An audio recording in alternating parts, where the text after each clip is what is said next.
Harvestella. Harvestella, you were meant to be the chosen one. You were meant to come out and make sure every single farming sim had to elevate its game to even compete with you. So tell me one thing. This one thing. Why are you blurry? Today we are talking about Harvestella, a game that is coming out on Nintendo Switch early November. But you can actually play the demo right now. And before we get into this video anymore, I feel like we need to just briefly talk about this blurriness, because otherwise you're going to be sat there through the whole of this video, kind of taking on and off your glasses, thinking, do I need to get my eyes checked or is this blurry? It's blurry.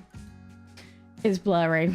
I think they were kind of going for, I think it's called a bokeh effect, right? Similar to what Link's Awakening looks like. It kind of fits the aesthetic, and the very far background does look really pretty in this game. But why is my actual character blurry? If you zoom in even just a tiny bit, you can kind of start seeing the character come back into focus. But at the default distance you play the entire game at, other than cutscenes, you are blurry, both docked and undocked. I kind of feel like this is a stylistic choice. I do generally really like the graphics and the aesthetics for this game, so hopefully this is something they can fix before the game's launched, and that it's not a limitation of the Switch's hardware and just a really weird decision they made. Now that's out the way, let's talk about the rest of the game. Harvestella does so many things well.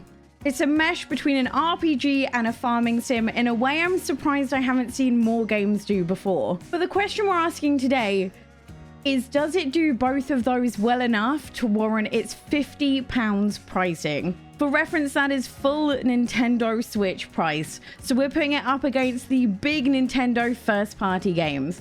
And that's what we're going to be getting into today. Harvestella is a Square Enix take on a farming sim, which basically means it's an RPG with farming sim elements. And like both RPGs and farming sims, the game starts quite slowly, combining the typically slow days of learning how to farm with big world-building story elements at the start. But once the game gets going, I actually really do love the balance between the RPG elements and the farming elements, and it somehow makes the grindiness of both farming sims and RPGs feel a little less like grinding and a little bit more fun. The one big thing I want to mention is the distinct lack of voice acting in the game. To me, when RPGs lack voice acting, they just kind of feel a bit empty. And whilst for an indie game, I can typically look past the lack of voice acting, when you charge £50 for a game, at least give us some voice acting, or even just some proper cutscenes. If this game truly wants to stand out in a genre of game that is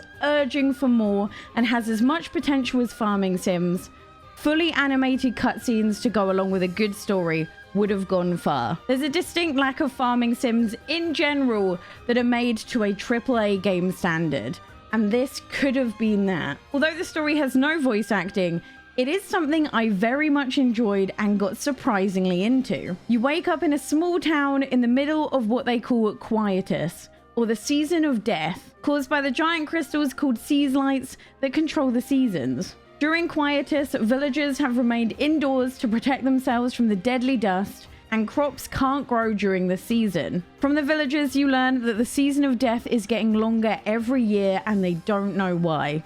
And it's ultimately up to you to get to the bottom of why this is happening. The demo itself doesn't give a lot of story, but more the lore building, but I do really like the direction it's going in. As the game settles down, you begin to develop an almost daily routine. In that, you can explore either by going to the town and exploring all the shops there, which by the way, there are quite a few. You have a general goods store, weapons upgrade, and a store to upgrade your house so you can get things like a kitchen.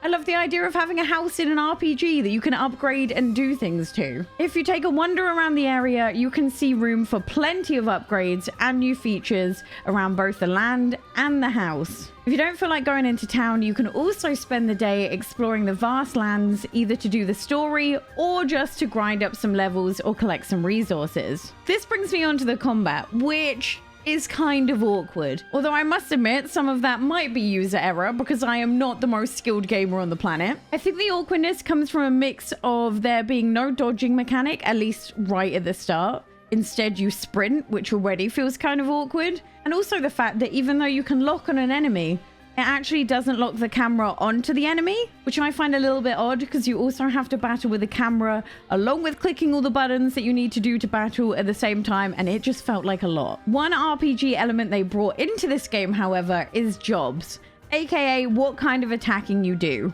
And you often learn new jobs when a new character gets introduced to your team. So for example, you start off a fighter as you have a sword type thing, and then later on in the game, you learn to be a mage. And when you battle using each of these jobs, you get points which you can then use to upgrade the style and unlock special abilities. One thing I do particularly enjoy about this style of battling though is you can switch job mid-battle whenever you need to, which I think is really heckin' cool. This is particularly useful for boss battles as each enemy has certain elements they're weak to, and when used enough will let you deal more damage. So you can switch out whenever you need to for whatever phase to try and deal maximum damage to the enemies. I can definitely see how this combat is going to ramp up in the future though. There's loads of empty spots for more jobs, more special moves, and definitely more skills. Much like other RPGs, there's also leveling systems. You'll only level up once you've gone to sleep, and it will take in all your XP from the day and level you up from there.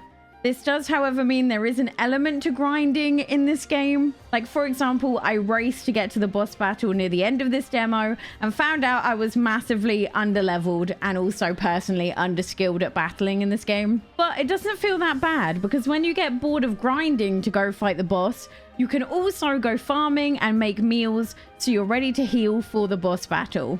I love the fact that grinding isn't the only thing you can do to prepare. You can get a ton of food and get ready that way as well. It definitely breaks things up from like your standard leveling grind. And that brings me on to talking about the farming, which isn't exactly a vital mechanic. You could definitely get by doing the bare minimum, but it is a great way to make cash in the game and also an amazing way to replenish your health and stamina. Yes, there is a stamina mechanic, but considering how much food you have, you don't really notice it. I lost my health in battles far faster than I ever lost my stamina, so I didn't really notice myself ever running out through the day. In addition to farming, you can buy and raise livestock on your farm, and you can also fish. Oh, and did I mention you can also buy pets and ride them? Can more games give me pets, please? Because I love it.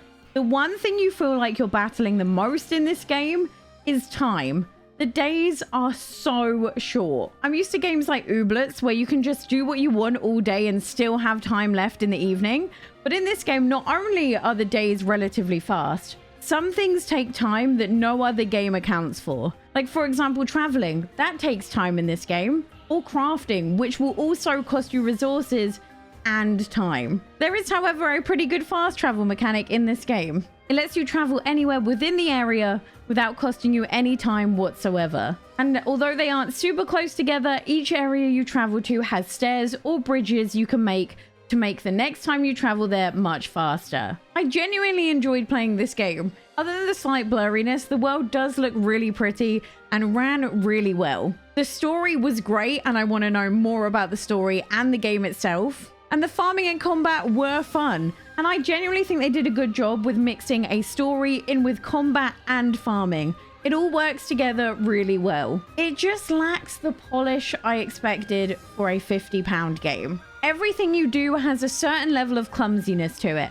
And yeah, we're used to that kind of clumsy controls with every other farming sim, but I thought this one would be different, and it doesn't feel that much different. And I'm not gonna lie, for a game that talks so much in the trailer about story, I really expected there to be voice acting. Sadly, there is no PC demo for this, even though this game's coming to PC as well.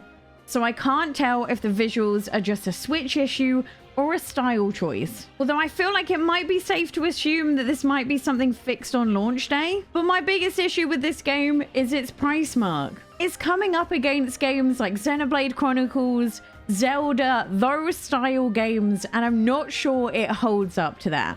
The interesting part will be to see how much of this changes on launch day. And I think it's safe to say I'm excited for this game, but I just don't know if I can justify telling people that £50 is a good price. But let me know what you think in the comments down below. And if you want to see all the games I'm looking forward to over the next year, click this video right here. I'll see you next time. Bye.